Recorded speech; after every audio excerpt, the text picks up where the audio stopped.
How's it going, YouTube? We are back. It is Saturday, the day after the MLB trade deadline. So I'm going to use this day, I have all day to do it, to catch up on every signing and transaction that notable at least across all sports. So there's a lot to do here, a lot to cover here, and a lot to cover, in the next couple of videos. So in the NHL, Florida signs center Sam Bennett to a 4-year, $17.7 million extension. He never really reached his potential out in Calgary. He ended up being more of like a tough guy for them than a skilled goal scorer or playmaker. But he goes to Florida and his scoring numbers go up. He gets more points, more assists. They sign him to a nice little deal, $4 million per season on average. There's a little bit more than that, but he's a good depth piece over there in Florida. Florida looks like they're trying to build a pretty nice team. They always look like they have a pretty nice team on paper, but it never really shows out on the ice. So let's see how it goes for them this year.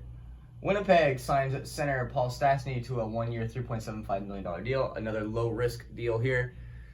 Good third, fourth line, two-way forward, penalty killer kind of thing. We'll chip in some goals here and there, but I think this is more of a depth piece for Winnipeg. They're another team that has a really, really nice roster. They're just trying to tighten up the screws a little bit and push their way towards the cup. And then this is a deal I don't really understand too much. Arizona gets Anton Strawman, a 2024 second, and Vladislav Kolyachuk in exchange for a 2023 seventh. So I think this is more of a cap dump for Florida.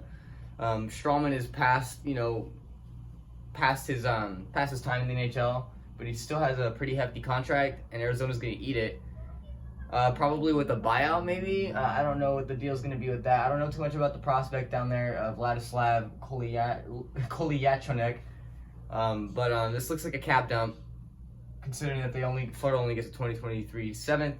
Arizona's in a weird spot right now. We don't know if they're, going to be a good team. I mean, they're trading away all their guys, so we're looking like it's going to be a bad team. Another bad season for Arizona. After they look like they had a pretty good roster. I mean, they still have some pretty good pieces, but they're kind of, in a weird place trading away Garland and Ekman-Larsson earlier in the offseason. So it's just a weird time for them. MLB, the only one that we have for the MLB right now, which means that we have a whole lot more coming up. Rafael Montero and Kendall Graveman, two relievers, get traded to Houston in exchange for third baseman Abraham Toro and Joe Smith. So basically, a 2-for-2 MLB player swap. All these players are MLB ready. There's no prospects in this. Toro's a young guy. I believe his rookie year was last year. Rafael Montero, and especially Kendall Graveman. Kendall Graveman is having a good season as a reliever. Montero hasn't been bad for Seattle either, so they swap relievers. Joe Smith is a little bit of a sidewinder kind of thing. He's not as good as Montero or Graveman in my opinion, but they get the young guy in Abraham Toro to shorten up the deal. I think Houston wins this deal.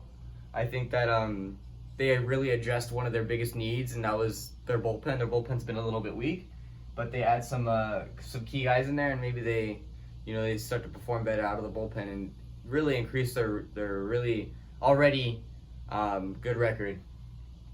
Back to the NHL. Montreal signs right winger Joel Armia to a 4-year, $13.6 million extension. Another nice depth piece for Montreal. They make it to the Cup Finals. Joel Armia was one of those guys that would chip in points when you don't expect to be getting points from a line, along with Corey Perry and Eric Stahl. So that's depth. Depth is the most important thing across all sports, really, and especially in hockey, since you're constantly rolling 4 lines, and there's no independent stops between line changes. That's the only sport with a dynamic change. So you have to have good players on all 4 lines, and he's one of those guys that will kill penalties for you, and really chip in on the offensive side as well as a two-way forward.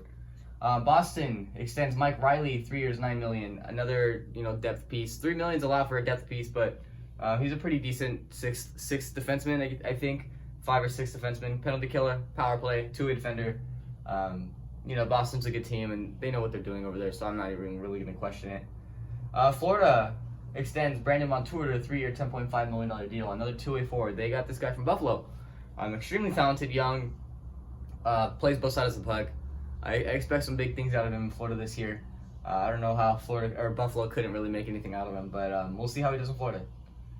Chicago gets Tyler Johnson in the 2023 second for Brent Seabrook. So Tyler Johnson is another one of those guys extremely talented, probably a third line playmaker for Tampa, considering how good they are. But you know, considering Tampa's cap situation, they can't really keep all these guys. So Tyler Johnson is one of the guys that has to go. They send a second for him, and they get Brent Seabrook back. Short that defensive core a little bit. Don't really know how much hockey Brent Seabrook has left in his tank, but considering they gave up Tyler Johnson in a second for him, he must have been pretty good last season and the last few seasons before. So I'm pretty sure the cap hits a little bit more in favor of Chicago, like they're eating a little bit more money than Tampa is, but it's still a good trade both sides. I think both sides get what they need, and you know, it'll be beneficial for both as well. Washington, this is kind of a shocking one too. Not the fact that he resigned, but he signed for so long. Alexander Ovechkin signs for 5 years at $47.5 million deal. So that's $9 million plus for a guy, you know, he's in his late 30s already. It looks like he's going to go for Gretzky's record. He's going to stay in the NHL until he breaks Gretzky's record.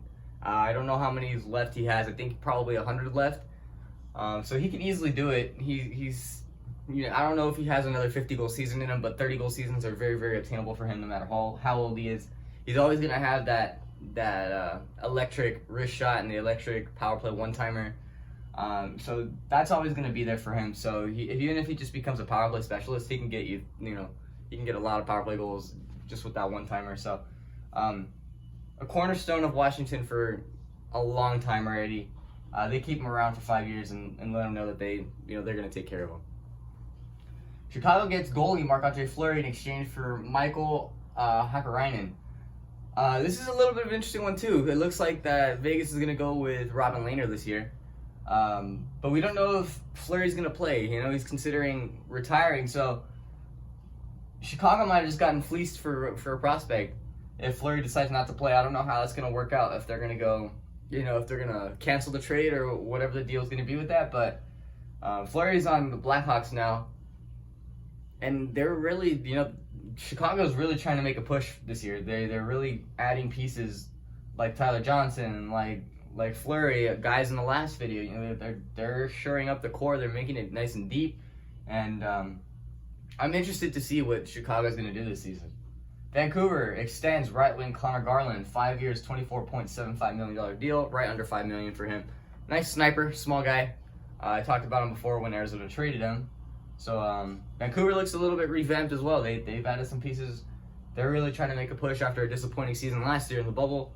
But I like some trades that they really made, and it really has been a good year for them, or a good offseason for them.